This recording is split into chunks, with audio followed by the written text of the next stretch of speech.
এবারে আমাদের চর্চার বিষয় হলো ধ্যান। ধ্যানের ওপর আমরা একটু বিস্তৃতভাবে, একটু গভীরভাবে চর্চা করতে চাই। শ্রী অরবিন্দ বলেছেন যে একাগ্রতা, কনসেন্ট্রেশন যেটাকে ইংরেজিতে বলা হয়, সেটা অত্যন্ত ধ্যান করতে শেখার জন্য আর কি সহায়ক, এবং এটা একান্ত প্রয়োজনীয় বটে। আমরা যত বেশি একাগ্র হতে পারবো ততই আমাদের যোগ সাধনার শক্তি বৃদ্ধি পাবে। এখন এই শক্তি বৃদ্ধিটা যোগ সাধনা করতে করতে আমাদের শক্তি বৃদ্ধি হয়, তার মানে এটা সম্বন্ধে আমি নিজে তো বলতে পারবো না, কেননা আমার তো নিজের কোনো অভিজ্ঞতা নেই। অভিজ্ঞতা যা আছে সেটা হচ্ছে আনন্দের। শক্তিটা তো জানি না, তবে একটা কথা মনে পড়ছে, সেটা হচ্ছে যে আমাদের এখানে বড় বড় সাধু পুরুষ, বড় বড় যোগী শ্রী অরবিন্দ আশ্রমে তো অনেকরা ছিলেন। তো মা শ্রী অরবিন্দর সময় তো অনেকেই ছিলেন, এবং ওনারা যাবার পরেও এনারা ছিলেন, অনেকেরাই ছিলেন আর কি। তো আমাদের এখানে একজন ট্রাস্টিও ছিলেন, উনি দ্যুমান ভাই। শ্রী অরবিন্দ ওনার নাম দিয়েছিলেন দ্যুমান, মানে দ্য লিউমিনাস ওয়ান, জ্যোতির্ময় যিনি। গুজরাটি ভদ্রলোক ছিলেন দ্যুমান। তো উনি, ওনার জন্য ওই ডাইনিং রুম, যে আপনারা যখন এখানে আসেন ডাইনিং রুমে খাবার খান, তো ডাইনিং রুমটা মানে পুরো ডাইনিংয়ের সম্পূর্ণ ভার মা ওনাকে প্রথম থেকে, যবে থেকে আশ্রম শুরু হলো শ্রী অরবিন্দ ভেতরে ঢুকে যাবার পরে, তখন থেকে ডাইনিংয়ের পুরোটা দ্যুমান ভাইয়ের ওপরেই ছিল। তারপরেতে আমাদের এখানে যতগুলো আছে, ফার্ম আছে, ফিল্ডস আছে, যেখানে চাল হয়, ধান হয়, কি তরি তরকারি হয়, তারপরেতে কলা, আমাদের তো প্রতিদিন কলা দেওয়া হয় সকালে দুপুরে। এই গার্ডেনগুলো সমস্ত তখন উনি দেখতেন। বহু চিঠি আছে, বহু, আমরা মাদার ইন্ডিয়া না, আমাদের যেটা বুলেটিন, শ্রী অরবিন্দ আশ্রমের বুলেটিন যেটা, তাতে আপনারা নিশ্চয়ই পড়ে থাকবেন। তো উনি একবারে পুরো জীবনটাই মায়ের সঙ্গেই কাজ করেছেন, একবারে কমপ্লিটলি। তো ওনার কথাটা আমি এই জন্য বলছি, শক্তির কথা বলছি, তো সেই জন্য বলছি। উনি এই কথাটা আমাকে একজন বলেছেন, যিনি বলেছেন উনিও এখন নেই, যেমন ভাইও চলে গেছেন। তো উনি ওনার সঙ্গে কাজ করতেন। তো উনি বলছেন যে, আমাকে একবার বলেছিলেন যে দ্যুমান ভাইকে নিয়ে যাওয়া হয়েছিল একবার একজনকার বাড়িতে। সে ভীষণ গরিব, একটা ছোট্ট কুঁড়ে ঘরে আর কি উনি থাকতেন, এই আমাদের এখানেই কাছে পিঠের গায়ে আর কি।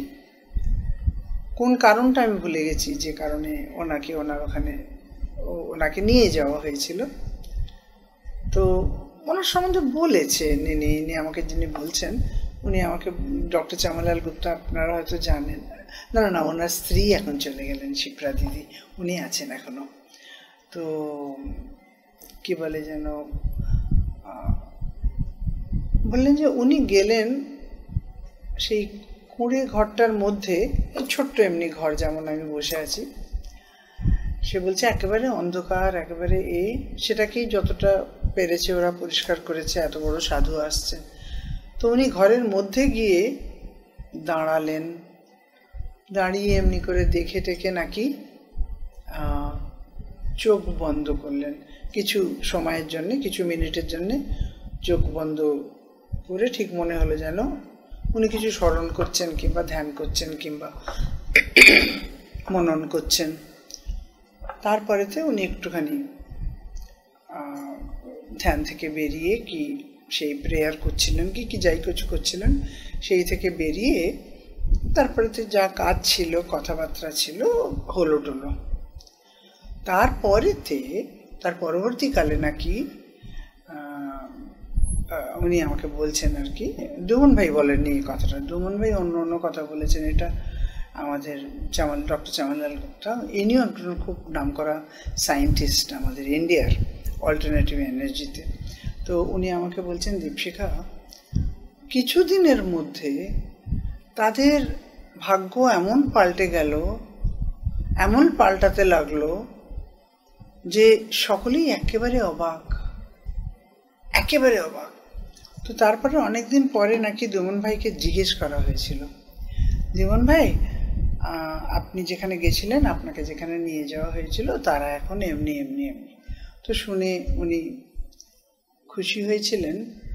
তো তখন ওনাকে এই ডক্টর চামানলাল গুপ্তা জিজ্ঞেস করেছিলেন, আচ্ছা ডুমন ভাই, আপনাকে একটা কথা জিজ্ঞেস করি, আপনাকে যখন ওখানে আমরা নিয়ে গেছিলাম তখন আপনি কি করেছিলেন? তার পরবর্তীকালে তারপরেই সমস্ত জিনিস এমনি করে বদলে গেল, সমস্ত জিনিস এত সুন্দরভাবে, এবং ওদের এত বেশি উন্নতি হলো, ওদের ভাগ্য অলমোস্ট সম্পূর্ণরূপে পাল্টে গেল। কি আপনি কি কিছু মন্ত্র পড়েছিলেন? তো বললেন, না, আমি কিছু মন্ত্র পড়িনি, আমি কেবলমাত্র সুপ্রিম ডিভাইনকে বলেছিলাম যে আমার মনে হচ্ছে এদের বড় কষ্ট, এর কষ্ট দূর করে দাও, এইটা বলেছিলাম। আর এটাকে বলে শক্তি। আমি আরেকটা ঘটনা জানি, চম্পকলালজি, আমার শ্বশুরমশাই চম্পকলালজিকে বেশ অনেকবার মানে হায়দ্রাবাদে নিয়ে গেছিলেন। হায়দ্রাবাদ খালি না, আন্ধ্রপ্রদেশ বলা উচিত, কেননা আন্ধ্রপ্রদেশেও তো অনেকগুলো শ্রী অরবিন্দ সেন্টার আছে যেখানে সমাধি রয়েছে আর শ্রী অরবিন্দের রেলিক্স রয়েছে। তো সেখানে নিয়ে গেছিলেন। তো আমি তখন ওনার কেয়ারটেকার হিসেবে যেতাম, অনেক বয়স কম ছিল, বহু বছর আগেকার কথা বলছি। তো আমি ওনার সঙ্গে আরেকজন মহিলা ওনার দেখাশোনা করতেন, কমলা দিদি, যার ছবি আপনারা পুরনো মায়ের সঙ্গে ওনার ছবি আছে কমলা দিদি। তো কমলা দিদিরও তো অমনি বয়স হয়েছিল নয় কি, সেদিন আমার শ্বশুরমশাই আমায় বলেছিলেন যে বৌমা তুমি এনাদের দেখাশোনা করো। ফল টল খেতেন, এদের একটু দেখাশোনা করতে হতো, এদের একটু অন্যরকম সব কিছু ছিল। তো তখন সেই সময়কার একটা কথা বলছি, একবার কি হলো, এখন আমাদের ভারতবর্ষে যেমন হয়, একজন যোগী পুরুষ এসছেন, সকলেই দেখা করতে চায়। তো একদিন সকালবেলাতে ওনার একটা ওপেন দর্শন মতো করা হয়েছিল। তাতে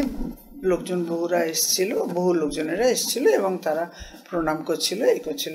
আমরা ফল টল রেখেছিলাম, সকলে একটা করে ফল নিয়ে যাচ্ছিল।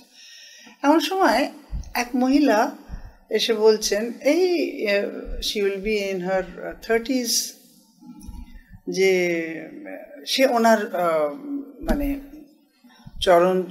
উনি চরণ ছুঁতে দিতেন না, কাপড় রাখতেন, মুড়ে থাকতো।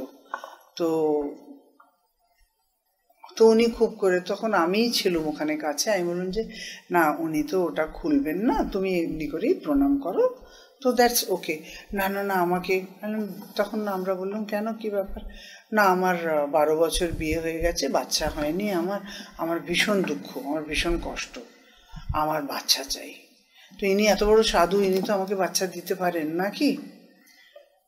তখন উনি তো তেলেগুতে বলছেন, সেই ভদ্রমহিলা, গাঁয়ের ভদ্রমহিলা, মানে বেশ আর কি গাঁয়ের, মানে এই জন্য বলছি যে she looked very simple and not much educated at all.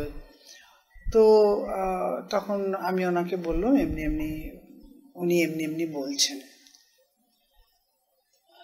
তো তখন উনি একটু চোখ বন্ধ করলেন, আমরা সব চুপ। এই ভদ্রমহিলা বসে আছেন অমনি করে মাথা নত করে, মানে প্রণামের ভঙ্গিতে almost.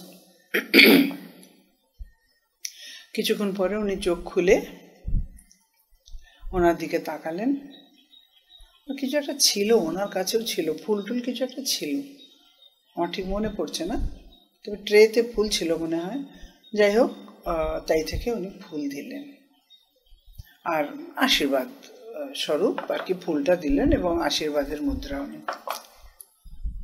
তারপরেতে within 1 year she had a child, ওনার একটা ছেলে হলো এবং বছর 2 কি 2-3 পরে একটা মেয়ে হলো। সেই দুটো ছেলে মেয়ে আমি নিজের চোখে দেখলুম এবং ভবিত হয় তাদেরও এমন ভাগ্য কিংবা ভদ্রমহিলার এমন ভক্তি মায়ের ওপর যে দুটো ছেলে মেয়েই আমাদের এখানে সেন্টার অফ এডুকেশনে আশ্রমে স্থান পেল এবং পড়াশোনা করে আজ একজন জার্মানিতে আর একজন কোথায় আছে। ভদ্রমহিলা এখনো এখানে, অনেকদিন দেখিনি, হয়তো আমিই বেরোইনি, তেমন দেখা হয়নি, তবে এখানে বহু বহু বছর এখানেই থেকে গেলেন। বললেন আমার তো আর কি আর বাড়ি, এই আমার বাড়ি, মায়ের বাড়ি, বলে এখানেই উনি থেকে গেলেন। তো শক্তির কথাটা বলছি যে শক্তি, নলিনীদা আমাদের এত বড় যোগী, নলিনীদার তো কত গল্প আছে, বিরাট যোগী। উনি তো কোন কোন অদৃশ্য জগতে দেখতে পারতেন এবং ওখানে গিয়ে জিনিসপত্র ঠিকঠাক করে যদি কোনো মানে অন্য জগতে গিয়ে যার ওপর কোনো কিছু একটা প্রভাব পড়েছে কিংবা কিছু আমরা নিজেরা দেখেছি।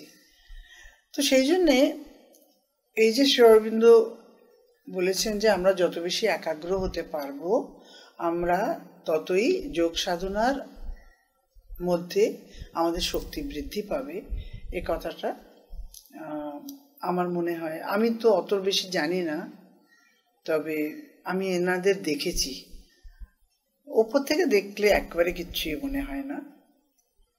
এখন প্রশ্ন হলো যে ধ্যান জিনিসটা আসলে কি?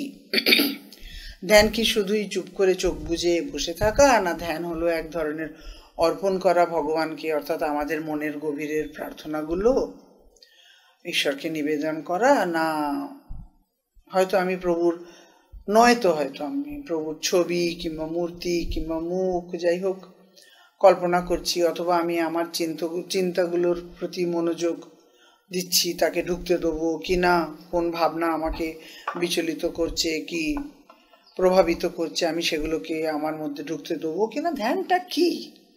চুপচাপ বসে আমরা করিটা কি?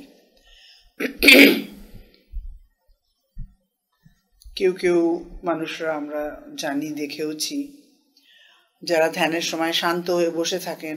আবার কারো কারো ক্ষেত্রে এটি একরকম অর্ধনিদ্রার মতো হয়, যেখানে তারা অন্য এক জগতে প্রবেশ করেন এবং কিছুক্ষণের জন্য সেখানে অবস্থানও করেন এবং তারা সেই জগতে এত আনন্দ পায়, এমন একটা সুখ পায় যে তারা সবসময় মানে আর কি বলে যে আমাকে যেন এই সময় কেউ বিরক্ত না করে। কেন মায়ের ক্লাসেও তো হতো না যে কেউ কেউ তো ঘুমিয়ে পড়তো আর পরে খুব লজ্জা পেয়ে বলতো মা ঘুম পেয়ে গেল খুব। এটা তো মা নাকি বলতেন, মানে কয়েকবার তো তাই আমরা যা পড়েছি আর কি, এটা অনেক আগের তো। তো যে না খুব ভালো খুব ভালো, তুমি ঘুমো, তোমার তুমি ঘুমের মধ্যেই পাবে সব কিছু যা পাবার। কত রকমের হয় না।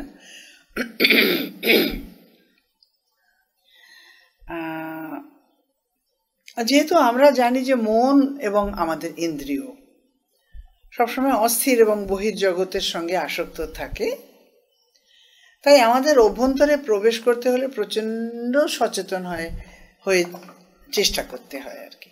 তো আমাদের পূর্ণযোগে ধ্যানের একটি বিশেষ অর্থ রয়েছে। এখানে শুধু জ্ঞান লাভ করাই উদ্দেশ্য নয়। জ্ঞান লাভটা এই জন্য হচ্ছে যে ধ্যান করলে ধ্যান যোগ আর জ্ঞান যোগ এ দুটোর মধ্যে খুবই সম্বন্ধ আছে। সেটার সম্বন্ধে শ্রী অরবিন্দ অন্য জায়গায় আর কি বলেছেন, সেটার সম্বন্ধে পরে আলোচনা হবে। তবে ধ্যান কেউ যদি ঠিক মতো করতে পারে, আমাদের অ্যাকচুয়ালি এই আলোচনাটায় আমরা আস্তে আস্তে করবো। এটা রিয়েল ধ্যানটা আরো পরে আসে, কিন্তু তার আগে আমরা অনেক কিছু মানে ধ্যানের প্রসঙ্গ যদি আমরা এটাকে বলি, তাহলে ধ্যানটা করতে হলে আমাদের কি কি তার আগে করতে হয় কিংবা জানতে হয় নাকি, সেই সম্বন্ধে আলোচনা করে আমরা তারপরে ধ্যানের দিকে নিশ্চয়ই যাব। সেটা করতে আমাদের একবার লাগুক কি দুবার ক্লাস হোক কি এমনি আমাদের একসঙ্গে বসা হোক, তার জন্য কিছু এসে যায় না অবশ্য। কিন্তু ধ্যানের বিষয়টা জানা ভালো এই জন্যে যে ধ্যানটা আমাদের যোগের একটা বিশেষ অঙ্গ, এবং তার একটা কতটা মূল্য আছে সেটা, যদিও আমাদের ধ্যানই হওয়াটা আমাদের উদ্দেশ্য নয় যোগের, কিন্তু ধ্যান না হলেও আবার আমাদের যোগ হয় না। সেজন্য জানাটা আমাদের খুবই দরকার। সেই জন্য বলছিলাম বিশেষ অর্থ। নাও এখন হচ্ছে যে আমাদের ধ্যানটা তো অন্যরকম একটু, আমাদের প্রত্যেকটা কর্ম যেন সচেতনভাবে এবং ঈশ্বরকে অর্পণ করে করা হয়, এইটি হলো আমাদের যোগের প্রথম ধাপ আর কি। এই কারণে আমাদের ঘন্টার পর ঘন্টা নির্দিষ্টভাবে বসে ধ্যান করার প্রয়োজন হয় না, বরং আমাদের কাজের মধ্যেই ভক্তি, ধ্যান, ঈশ্বর চিন্তা এবং আনন্দ সবকিছুই নিহিত থাকে। প্রাচীন যোগ পদ্ধতিতে ধ্যানের একটি স্বতন্ত্র গুরুত্ব ছিল, একটু আলাদা ছিল এটা। Now I am talking about the old yogas, প্রাচীন যোগ পদ্ধতি। সেখানে মূলত সাবজেক্টিভ রিয়েলাইজেশন যেটাকে বলে, মানে তাকেই প্রাধান্য দেওয়া হতো। যে ধ্যান করছে আমার রিয়েলাইজেশনটা কি হলো।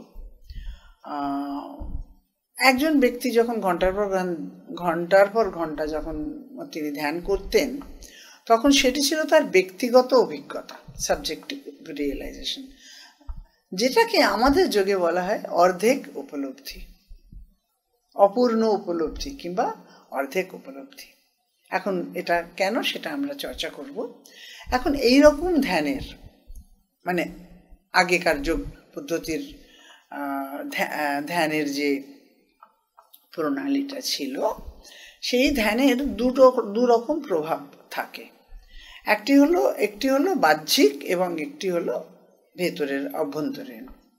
এখন অভ্যন্তরীণভাবে এটি যে মানুষটা ধ্যান করছে, তাকে সে শান্তি, জ্ঞান ও উপলব্ধির অনুভূতি নিশ্চয়ই করে দেয়, কিন্তু বাহ্যিক পরিবর্তন তার জীবনে আনে না।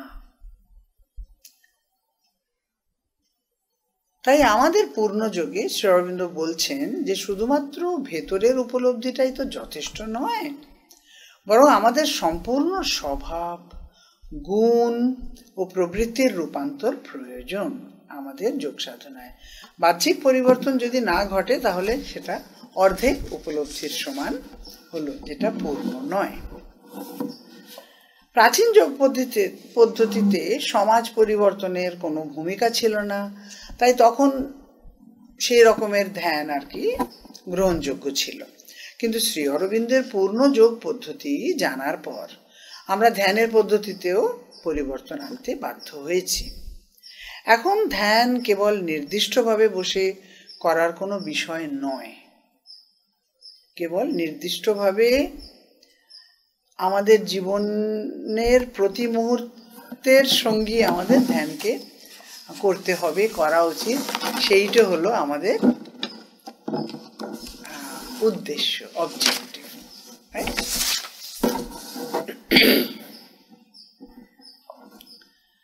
তো সেই জন্য যা বলছিল অপূর্ণ উপলব্ধি, এই জন্যে যে আমাদের পক্ষে তো পৃথিবীকে ত্যাগ করা সম্ভব নয়, তাই আমাদের নিজেদের অন্তরে প্রবেশ করতে হবে এবং সেখান থেকে দিব্য জননীর শক্তির দিকে মুখ ফিরিয়ে নিজেদেরকে তার কাছে সম্পূর্ণভাবে উন্মুক্ত করে ধরতে হবে। সেটা সাবজেক্টিভ হোক কি অবজেক্টিভ হোক তাতে কিছু না, কিন্তু মুখটা ফেরাতে হবে ওনার দিকেই একমাত্র। মা বলেছেন চোখ বন্ধ করে ধ্যান বা ভক্তি করাটা কিছুক্ষণের জন্য ঠিক আছে, তবে আমাদের সব সময় কাজের মধ্যে through all our works, actually এটা সত্যি করে মানসা বাচা কর্মণি তিনটের মধ্যে দিয়েই মাইন্ড, ভাইটাল এবং বডি ঈশ্বরীয় শক্তির সঙ্গে সংযুক্ত নিজেদেরকে রাখতে হবে। প্রতিনিয়ত দেখতে হবে যে আমরা তার সঙ্গে যুক্ত রয়েছি, সেইটা আমাদের আসল যোগ। এই কারণে আমাদের এই পথটা শ্রী অরবিন্দ বারবার বলেন না, open yourself to the mother. Just 4টে কথা, কিন্তু কত শক্ত নয় কি? সেই জন্য এই পথটা অতটা সহজ নয়। একা বসে নির্জন স্থানে অনেকক্ষণ ধ্যান করাটা সম্ভব, কিন্তু তখন আমরা কি ভাবছি, ভালো চিন্তা, বাজে চিন্তা, না ঈশ্বরের চিন্তা, যাই কিছু হোক আর কি, সেটা মূল বিষয় নয়। কঠিনটা কখন হচ্ছে, যখন আমাদের এই পৃথিবীর নানা রকম ব্যস্ততা, নানা রকম সংঘাত, নানা রকম আকর্ষণ, নানা রকম দায়িত্ব, সবগুলোর মধ্যে দিয়েও আমাদের ধ্যানকে ধরে রাখতে হয়, সেটা আরো অনেক বেশি কঠিন।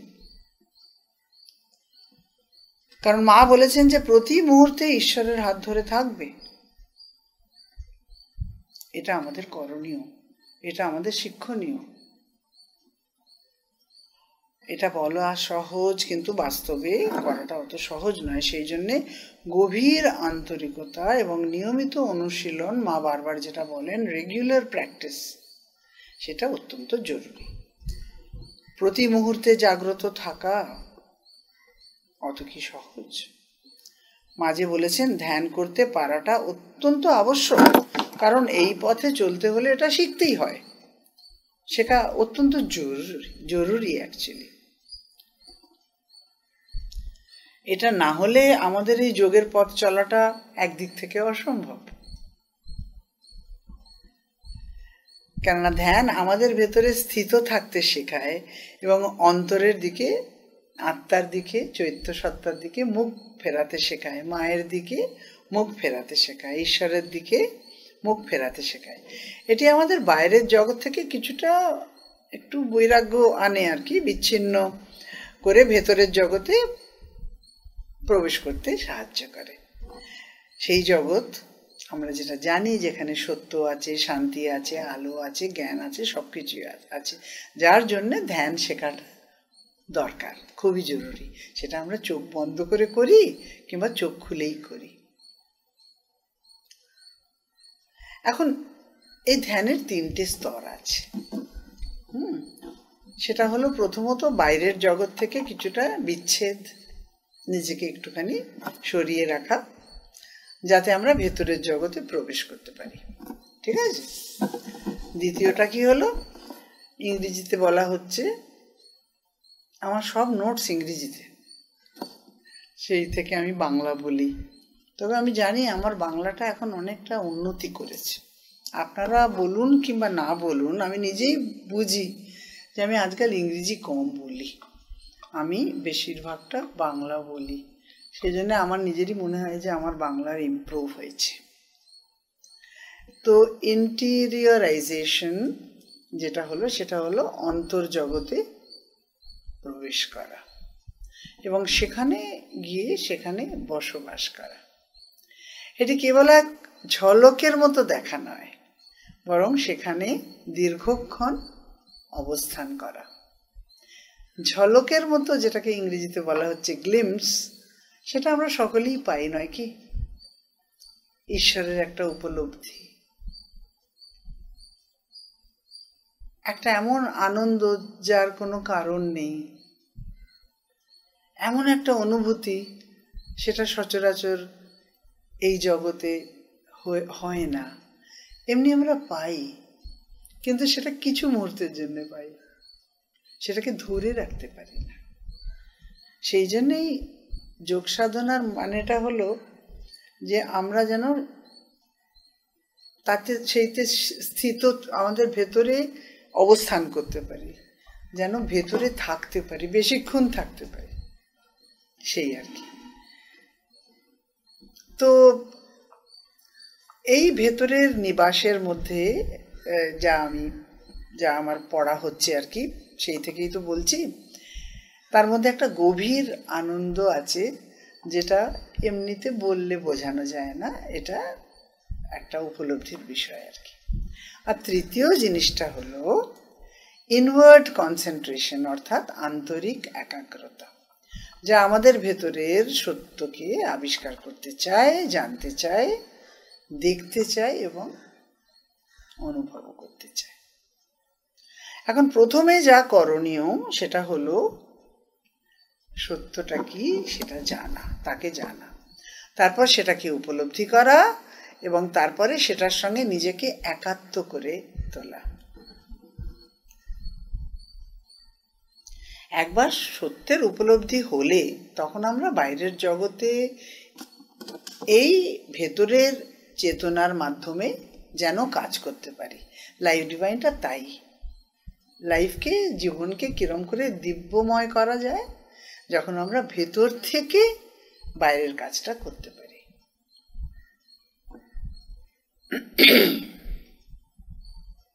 সত্যের সন্ধান পেয়ে গেলে আমরা প্রকৃত অর্থে, মা বলছেন এখানে, আমরা স্বাধীন হয়ে যাব। সেই স্বাধীনতাটা একবারে আলাদা, সেটা ভেতরের স্বাধীনতা। আসবো আমরা এই সমস্ত কথা আমরা আস্তে আস্তে চর্চা করব।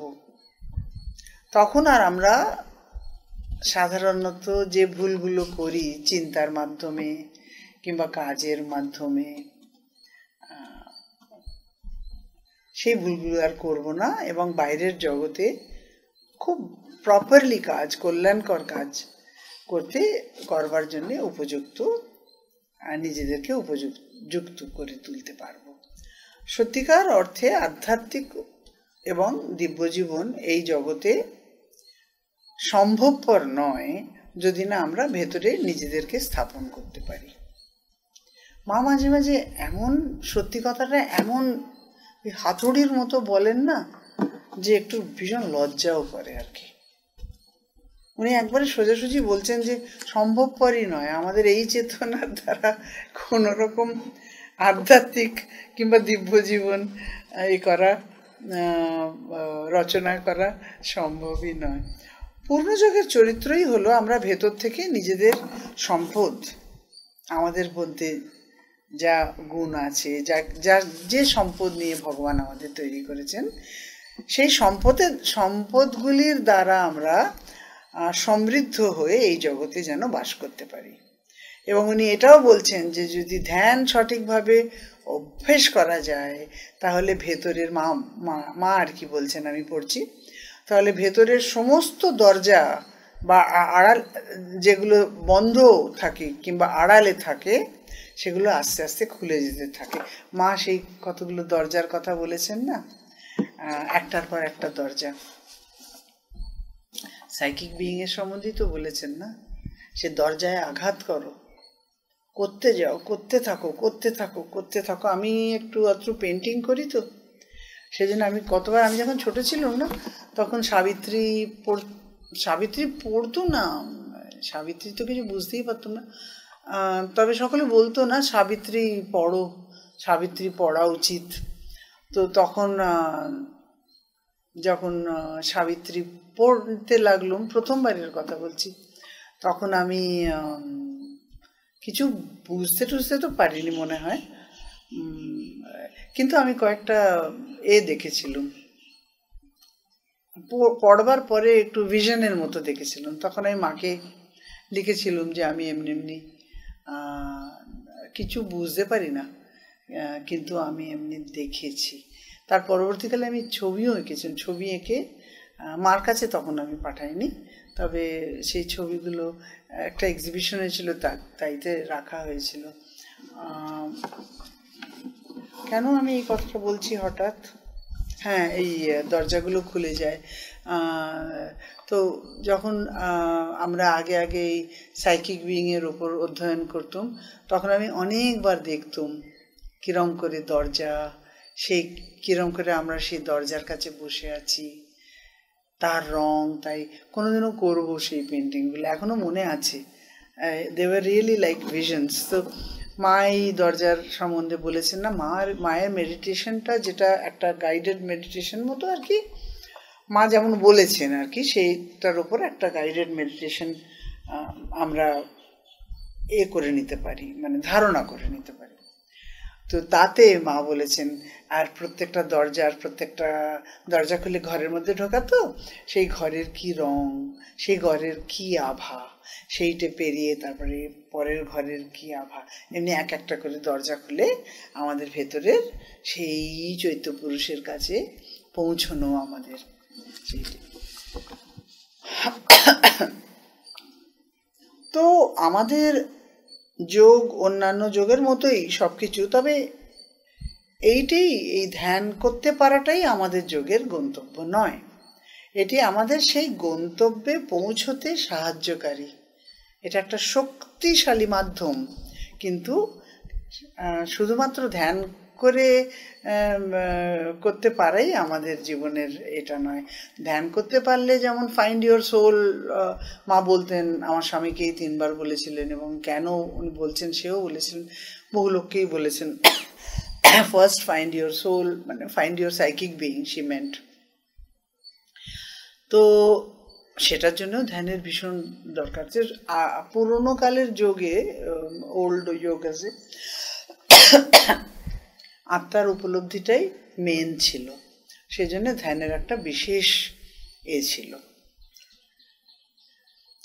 মানে ভীষণ প্রমুখ স্থান ছিল আর কি। কিন্তু আমাদের তো স্বভাব পরিবর্তনের যোগ না, তো সেটা তো আগে তো আমাদের পৌঁছাতে হবে ওখানেই, কিন্তু সেটার থ্রু আমরা কীরকম করে অন্য পরিবর্তনগুলো আমাদের মধ্যে ঘটাতে পারি, আনতে পারি, সেই জন্যে দ্যাট ইজ দ্য ডিফারেন্স আমাদের প্রাচীন যুগের মধ্যে এবং পূর্ণ যুগের মধ্যে, এইটে মেন পার্থক্যটা আর কি না। তো এই কথাগুলো যে আমি বললাম, এরপরে আমরা ধ্যানের পদ্ধতি নিয়ে আরও গভীরভাবে চর্চা করব, নিশ্চয়ই করব, আর যতটা করতে পারি করি, কোনো তাড়া নেই।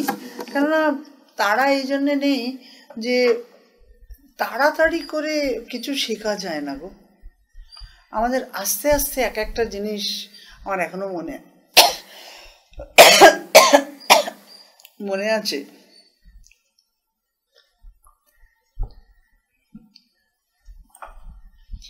আগেকার কালে যখন ওনাদের কাছে যেতুম, বড় বড় সাধুদের কাছে, বড় বড় সাধকদের কাছে প্রশ্ন করতুম, ওনারা বলতেন, অনেক কথা বলতেন, খুব স্নেহ করতেন। তাদের মধ্যে একটা না, আমরা ভাবি এরা সব রসকসহীন শুকনো মানুষ, কিন্তু না, আমি যা দেখেছি এরা কিন্তু বড় বড় ভালো এবং বড় ভালোবাসার মানুষ ছিলেন। পরিচান্দা হোক, দ্যুমন ভাই হোক, হ্যাঁ নিরোদা, আমি নিরোদাকে বলতাম, নিরোদা আপনি একবার সবসময় ঠিক করলা খেয়ে, মানে, কিন্তু সেই নিরোদা আমাদের ওনার শেষ জীবনের কিছু বছর কি রসময় হয়ে গেছিলেন। আর নলিনীদা তো, নলিনীদার কাছে ভয় পেতাম আমরা যেতে, অন্তত আমি যেতে ভয় পেতাম না, আমার স্বামীর সঙ্গে খুব একটা ছিল। আর মা যাবার পরে নলিনীদাই, ও একটু সাধনার দিকে, আমি তো সাধনা বাধনার ব্যাপারে ছিলাম না, আমি গল্প শুনতে ভালোবাসতাম। যাদেরকে মা বলতেন না যে তুমি আগের জন্মে এই ছিলে, তখন আমি না তাদের কাছে গিয়ে জিজ্ঞেস করতাম, কিছু মনে পড়ে, এমনি সব। আমার গল্প শুনতে খুব ভালো লাগতো। তো আর সকলে আমাকে গল্প বলতেনও। যাই হোক, হঠাৎ আমি আজকাল বড় ভুলে যাই, কি কথা বলছিলুম, হ্যাঁ সাধনার কথা বলতে বলতে, হ্যাঁ হ্যাঁ মনে পড়ে গেল। তো ওনারা বলতেন যে তোমার প্রশ্নটা খুব ভালো দীপশিখা, এই নাও খাতা পেন্সিল, লিখে নাও, লেখো, তাহলে তোমার মনে থাকবে, বুঝেছো? লিখতে বলতেন। এক একটার পর এক একটা কি করতে হয়। বিরাট বিরাট মানুষ ছিলেন, অপূর্ব। এখন আর তারা কেউ নেই। এখন টাইম সাইকেল এত চেঞ্জ হয়ে গেছে যে অনেক কিছুই বদলে গেছে। তো সেই জন্য আমি খুব তাড়া করে বলতে চাই না, স্পেশালি সাধনার বিষয় এবং ধ্যানের বিষয়, কেননা এই জিনিসগুলো তো ভেতরে ঢুকতে হবে না, কেননা এই জিনিসগুলো শোনার কথা নয়, এইসব জিনিসগুলো করার কথা। আমরা যে আমাদের একটু ভাগ্য ভালো ছিল যে ছোট বয়সেই আমরা অন্ততপক্ষে কি করতে হবে সেটার সম্বন্ধে আমরা তালিম পেয়েছিলাম। কতটা করতে পেরেছি না পেরেছি সেটা আমরা কেউই জানি না, মায়ের অশেষ কৃপায়। তবে জীবনটা মনে হয় সুখময়ই ছিল মায়ের অশেষ কৃপায়। তো anyway, let me get back. তো যেমন আগেই আমরা বলেছি যে সাধনার মধ্যে যে চর্চাটা আমরা করছিলাম, যে প্রবেশ করতে হলে আমাদের সর্বপ্রথম নিজেদের প্রকৃত রূপ, আমরা কিরকম মানুষ সে সম্বন্ধে জানা, আমাদের স্বভাব প্রকৃত রূপে কি, তমগুণে প্রভাবিত না রজগুণটা বেশি আছে না সাত্ত্বিক দিকটা বেশি আছে, এটা সম্বন্ধে আমরা অলরেডি আলোচনা করেছি। এটা জানা ভীষণ দরকার। এটা জানতেও অনেক সময় লাগে। যখন আমরা কম বয়স, আমি তো নিজের জীবন থেকেই বলতে পারি, ইগোটা এমন প্লে করে যে আমাদের এখানে একজন মস্ত বড়, আজ গল্প বলেই কাটাচ্ছি, যোগী ছিলেন, ওনার নাম উড়িয়া, ওনার নাম ছিল বাবাজি। আপনারা হয়তো নিশ্চয়ই জানেন, হয়তো উনি উড়িষ্যার মানুষ ছিলেন এবং প্রথমে উনি অযোধ্যায় ছিলেন, শ্রীরামচন্দ্রের ভক্ত ছিলেন এবং শ্রীরামচন্দ্র ওনাকে দর্শনও দিয়েছিলেন, বিরাট যোগী ছিলেন। তারপরে উনি টার্ন করলেন মা অরবিন্দের দিকে, তারপরে উনি এখানে এলেন এবং ওনাকে উড়িয়ারা তো একবারে পুজো করত, কিন্তু উনি মস্ত বড় সাধু পুরুষ ছিলেন, নো ডাউট অ্যাবাউট ইট, এবং আমরাও খুব ওনাকে ভক্তি করতাম, নো ডাউট। কিন্তু আমার একটা স্বভাবের মধ্যে এমন জিনিস ছিল যে আমি সহজে মানতুম না, ওনারা বললেও মানতুম না, কোশ্চেন করতুম, একটু বেয়াড়া টাইপের ছিলাম। না এটা কেন, মা তো বলেছেন এটা এমনি করে না করতে, এটা কেন করবো, আমি করবো না এটা। তো যখন আমাদের বয়স কম হয় তখন আমরা ভাবি, উনি বলতেন খালি ওনার কাছে অনেক কিছু গিয়ে বলতো। তখন তো ছোট আমরা রিলেটিভলি ছিলাম, তো তখন যেমন ডিপার্টমেন্টে কাজ করতে করতে কারোর সঙ্গে তর্ক হয়েছে, কি ঝগড়া হয়েছে, কিছু কথা কাটাকাটি হয়েছে, কিছু হয়েছে, আমি ভাবলাম যে আমি ঠিক বলছি কি সে ঠিক বলছে, আর এমনি হয়েছে, তো এসে আমি ওনাকে রিপোর্ট করলাম এমনি এমনি এমনি এমনি হয়েছে, আর এটা তো ভুল করছে না, ওটা তো ভুল বলেছে না, আমি এটা বলেছি, আমি ঠিক বলেছি তো, এমনি এমনি করে। আর উনি শেষকালে সব কিছু শুনে খুব এত মধুর হাসতেন। ওরে বাবা, এদের একটা ভেতরের উপলব্ধি কিছু একটা এমন ছিল এদের সকলকার, যে এত মিষ্টি ছিলেন না, ভেরি সুইট। তো দীপশিখা, যখনই এমনি সব হবে না, তক্কাতক্কি কি ঝগড়াঝাটি, মামা মামা মামা মামা একেবারে মায়ের মধ্যে চলে যাবে, একবারে মামা মামা মামা মামা করবে।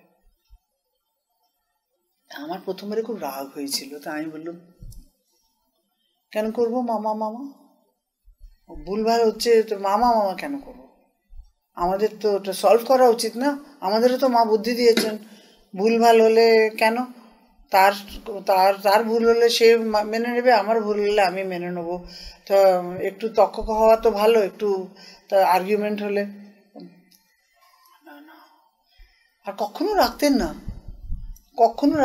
আমি ওই তখন আমার 30 বছরও হয়নি, যাই হোক, কম বয়স, আর 26-27 বছর, যাই হোক, কিন্তু কখনো তবুও রাখতেন না। আর ওসব পরে, তুমি মামা মামা করবে। আর আমি খালি বলতাম বেসিস অফ যোগেতে মা এখানে এমনি লিখেছেন, এখানে শ্রী অরবিন্দর লেটারে শ্রী অরবিন্দ লিখেছেন। উনি খুব হেসে শুনতেন, বলতেন তুমি কিন্তু মামা করবে। আমি না একটু রেগে যেতাম তখন। এই উনি যে স্তর থেকে কথা বলছেন সেই স্তরে পৌঁছবার জন্য আমার 10-12 বছর লেগেছিল কমসে কম, তার চেয়েও বেশি, 10-15 বছর। তখন আমি গিয়ে ওনাকে বলেছিলাম, এখন আমি বুঝতে পারছি আপনি কেন আমাকে অমনি করে বলতেন। মানে এগুলো না পড়াশোনা, আমি পড়াশোনা করতাম, এখন কি আর করবো, আমার বিয়েই হয়েছে একটা এমন মানুষের সঙ্গে, সে খালি বই নিয়েই থাকে, বইয়ের পোকা। তাকে যখন জিজ্ঞেস করা হয় 365 days তুমি খালি শ্রী অরবিন্দ পড়ো, তোমার একটু ইচ্ছে করে না অন্য কিছু করতে? হলে না, আমার খুব ভালো লাগে। ইস, হে ভগবান। তো এমনি একটা মানুষের সঙ্গে যখন বিয়ে হয় তখন আপনি যাই কিছু এদিক ওদিক করুন, পড়াশোনার মধ্যে আপনাকে থাকতেই হবে। তা তখন আমি ছোট বয়স, আমরা সকলেই তখন আমরা একটু অন্যরকম আমাদের মনোভাব। আমরা বলতাম না না না না, আমরা আরো পড়বো, পড়ে আমরা সলিউশন বের করব। মায়ের কাছে কেন যাব সব কথায়? আর তখন তো মা ছিলেনও বেশ অনেক বছর। কেন না না, সবকিছু না, মাকে চিঠি লিখতাম, সবকিছু হতো, উত্তরও পেতাম, সবকিছু হতো, সে কথা বলছি না, কিন্তু তবুও নিজেদেরকে বেশ একবারে মানে বেশ কেউ কেটাই ভাবতো মনে হয় যে না না না, এই ব্যাপারে কেন যাব, এই ব্যাপারে কিছু বলবো না, এই ব্যাপারে ঠিক হয়ে যাবে, আমরাই করে নেবো। সে নিজেদেরকে বেশ। এই যে উনি মামা বললেন, ওই যে সমর্পণ ভাব মায়ের ওপর, এটা আসতে অনেক সময় লাগে।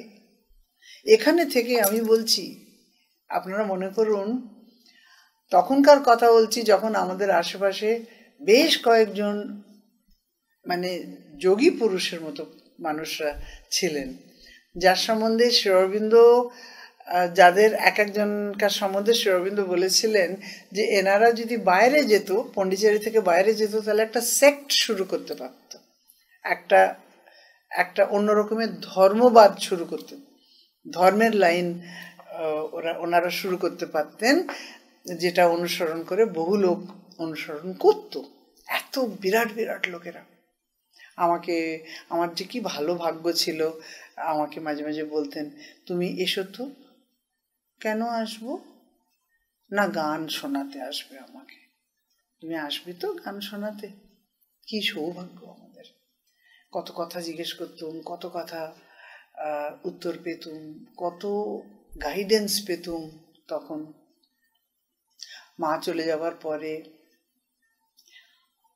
এনাদের কাছ থেকে কত পেয়েছি আমরা, নয় কি? তো ওনারা বললেও কথা হচ্ছে যে আমাকে বুঝতে হবে তো না, সে বোঝবার শক্তিটা উদয় হতেই কত সময় লাগে। আর এদের সঙ্গে থাকা সত্ত্বেও এখন তো আশেপাশে কেউই নেই একদিক থেকে দেখতে গেলে। এখন আমিই বড় তাদের মধ্যে।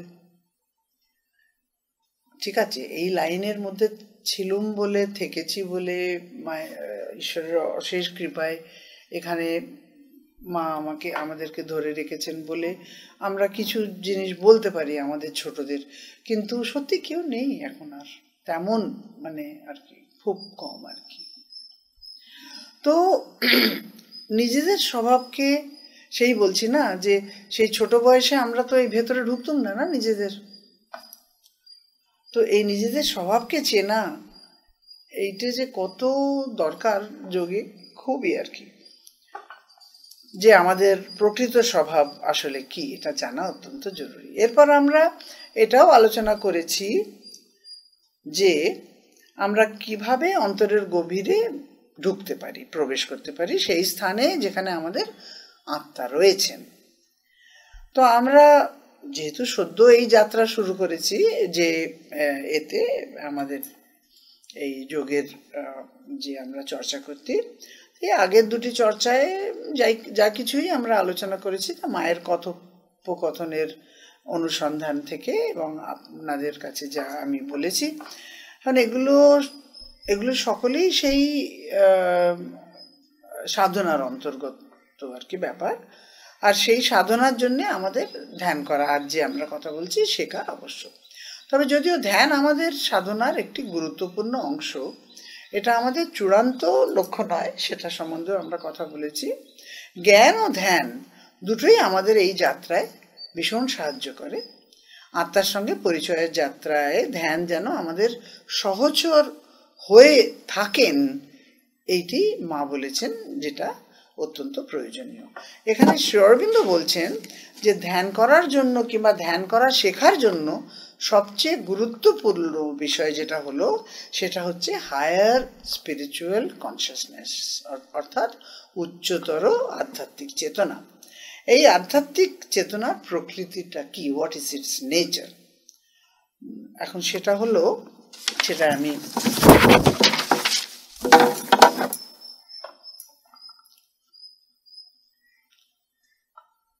পরের বারে আনবো, সেটা আমি আলাদা করে লিখে রেখেছিলাম, সেটা আনতে ভুলে গেছি। এখন এই চেতনার সম্পর্কে শ্রী অরবিন্দ কি বলছেন সেটা সম্বন্ধে কথা বলছি। আমি বারবার ঘড়ির দিকে তাকাচ্ছি, দেরি না হয়ে যায়।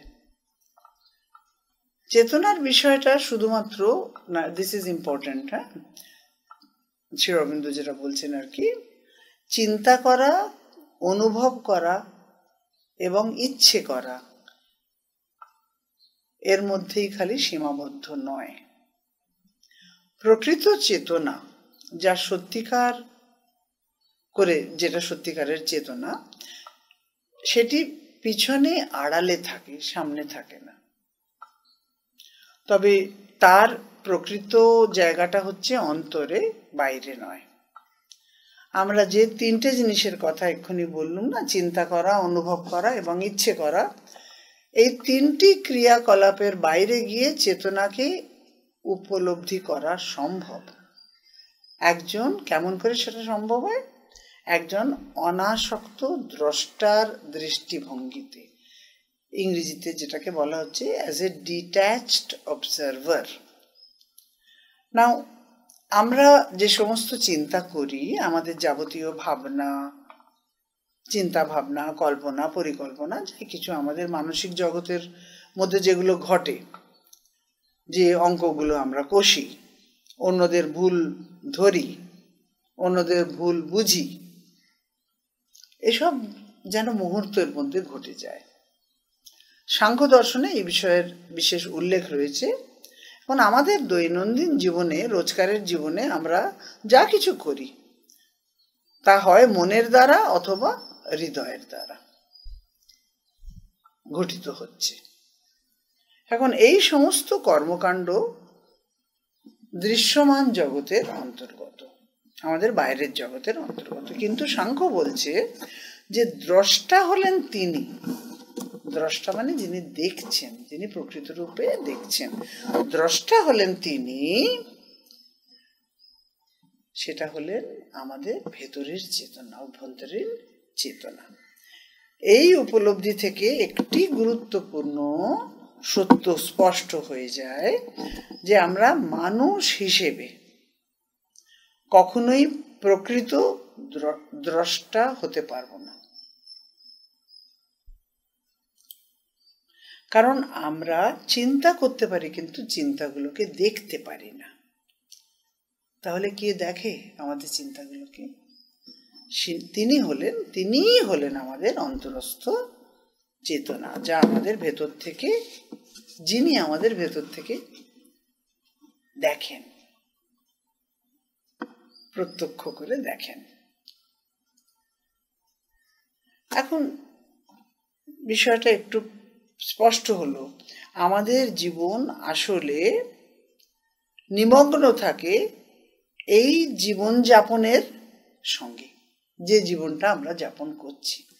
আমরা তার সঙ্গে এতটাই একাত্ম হয়ে গেছি, এতটাই একাত্ম বোধ তার সঙ্গে আমাদের আছে, যে তাকে পৃথকভাবে মানে আলাদাভাবে আমরা তাকে দেখতে পাচ্ছি না জীবনটাকে। ঠিক আছে না? যতক্ষণ আমরা আমাদের এই জীবনের গতিবিধির সঙ্গে এইভাবে সম্পৃক্ত থাকবো, ততক্ষণ ধ্যান করা কিংবা একাগ্রতা অর্জন করা সম্ভব নয়। এটা একেবারেই অসম্ভব। এই কারণে আমরা আগের দুবারের আলোচনায় বারবার এই প্রসঙ্গে ফিরে এসেছি, যে কিভাবে আমরা দ্রষ্টার দৃষ্টিভঙ্গি দিয়ে, সেই দৃষ্টিভঙ্গি আমাদের মধ্যে গ্রহণ করে নিজেদেরকে বাইরে থেকে দেখতে পারি। পরিচান্দা যখন এসেছিলেন শ্রী অরবিন্দের কাছে, তখন ওনার বয়স ছিল 21 বছর। আর ছিলেন না পরিচান্দার, অমিচান্দার 2 ভাই ছিলেন মারোয়াড়ি। তো ওনাদের না তাড়াতাড়ি বিয়ে হয়ে যায়। তো কলকাতায় থাকতেন ওনারা, এবং পারফেক্ট বাংলা বলতেন। তো উনি যখন সবচেয়ে প্রথম সাক্ষাৎ শ্রী অরবিন্দের সঙ্গে ওনার হয়, তো শ্রী অরবিন্দ জিজ্ঞেস করেন ওনাকে, 21 বছরের ছেলে, জিজ্ঞেস করে উনি নাকি বললেন, উনি আমাকে এই কথাটা বলেছিলেন আর কি। উনি তখন বললেন, আমি আমার জীবনের কথা বললাম, আমার বিয়ে হয়ে গেছে আর একটা ছোট্ট সন্তান আছে আমার, কয়েক মাসের। আমি কিন্তু ওই জীবনটা চাই না, সাংসারিক জীবনটা চাই না, তাই আমি এখানে চলে এসেছি। তো শ্রী অরবিন্দ নাকি পরে বলেছিলেন যে ওনার বাই দ্য এজ অফ 21 বছর বয়স মাত্র পুরুষ প্রকৃতির ভেদাভেদ জ্ঞান হয়ে গেছে, যেটা সম্বন্ধে আমরা এখন আলোচনা করছি। সেই বয়সে উনি ছেড়ে এসেছিলেন, উনি চলে এসেছিলেন একবার, ওনাকে চলে আসতে বলা হয়েছিল অ্যাকচুয়ালি। তো যেন আমরা সেই দ্রষ্টার দৃষ্টিভঙ্গি দিয়ে নিজেদের ভেতরে নিজেদেরকে দেখতে পাই, তখনই আমরা নিজেদেরকে পরিশোধন করতে পারবো, সংশোধন করতে পারবো, কোথায় ভুল কোথায় ঠিক। নয়তো আমরা এমন করে নিজেদের মধ্যে আমরা একাত্ম হয়ে গেছি আমাদের জীবনের সঙ্গে এবং জীবনের কার্যকলাপের সঙ্গে, জীবনের গতিবিধির সঙ্গে, যে আমরা দেখতেই পাই না, আমরা নিজেদেরকে দেখতেই পাই না। তো যদি আমরা আমাদের এই দুটি সত্তাকে, বাইরের সত্তা এবং ভেতরের সত্তা, আলাদা করে উপলব্ধি করতে না পারি, তাহলে আমরা যোগের পথে চলতে পারবো না। সাংখ্য যোগে এটিকে বলা হয় পুরুষ এবং প্রকৃতির ভেদ। পুরুষ আমাদের অন্তর থেকে কাজ করেন না, উনি কিছু কাজ করেন না। পুরুষ খালি পর্যবেক্ষণ করেন, খালি দেখেন, কাজ করেন প্রকৃতি। পুরুষের কোনো কাজ নেই, উনি খালি বসে বসে দেখেন। পুরুষটি হলেন আত্মা, আমাদের চৈত্য পুরুষ। আত্মা চৈত্য পুরুষ আমি এখন একই বলছি, অ্যাকচুয়ালি আত্মা আমাদের মাথার ওপরে, চৈত্য পুরুষ আমাদের ভেতরে। ওই ডিস্টিংশনগুলো এখন আমরা করছি না, রাইট? তো অন্যদিকে প্রকৃতি, যেমন আমরা জানি, বাইরের জগতে সক্রিয়ভাবে কাজ করেন। একদিকে কার্যকরী বা অপারেটিভ অংশ হলেন প্রকৃতি, আর অন্যদিকে উনি হলেন নিছক সাক্ষী, যিনি কেবল প্রত্যক্ষ করেন। এই পার্থক্যটা আমাদের বোঝা খুব দরকার, কেননা আমরা পুরুষ এবং প্রকৃতি দ্বারা চালিত হচ্ছি। আমাদের জন্য পুরুষ প্রকৃতি একই, সেই জন্যই আমাদের বারবার বলা হচ্ছে যে আমরা যেন এই প্রভেদটা বুঝতে পারি, এই ভেদাভেদটা শিখতে পারি। এখন আর আমার কাছে সময় নেই, তবে এখন প্রশ্ন হলো যে কিভাবে এই সাক্ষী চেতনাকে আমরা অর্জন করতে পারি। এটি যোগের পক্ষে অত্যন্ত অপরিহার্য, কারণ ঈশ্বরকে উপলব্ধি করতে হলে সাক্ষী চেতনার বিকাশ ঘটাতেই হবে, এরপর আমরা আলোচনা করব কিভাবে এই সাক্ষী চেতনার অভ্যেসটা গড়ে তোলা আমাদের নিজেদের মধ্যে, কিভাবে এটার উপলব্ধি করা যায়, কিরকম কোন কোন স্তরগুলো পার হতে হয়, কি আমাদের জানা উচিত এবং কি আমাদের করা উচিত। সেজন্য বলছিলাম না, একজন আমাকে বলতেন, এই নাও লিখে নাও। অনেক কিছু হয় যেগুলো মনে থাকে না আর কি। ঠিক আছে, প্রায় 1 ঘন্টা হয়ে যাচ্ছে মোস্ট প্রবাবলি। তাহলে এলুম, হ্যাঁ, পরের বারে এই চর্চা এখন একটু চলবে। আপনারা যখন ধ্যানের সম্বন্ধে জানতে চান তখন আমাদের ধ্যানের সম্বন্ধে একটুখানি সময় দিতে হবে। আর সবচেয়ে বড় কথা, ওই প্র্যাকটিসটা আমাদের যেন আমরা নিয়মিতভাবে করি, যে আমি যা চিন্তা করছি, যা প্রত্যেকটা জিনিস যেন আমরা বিশ্লেষণ করি একবারে।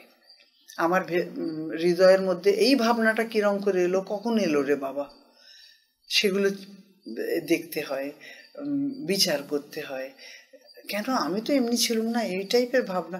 তখন মা মাঝে মাঝে বলতেন না যে মনে করো কার সঙ্গে তোমার দেখা হয়েছিল, কে তোমায় প্রভাবিত করেছে, কত জীবনে যে একেবারে মানে।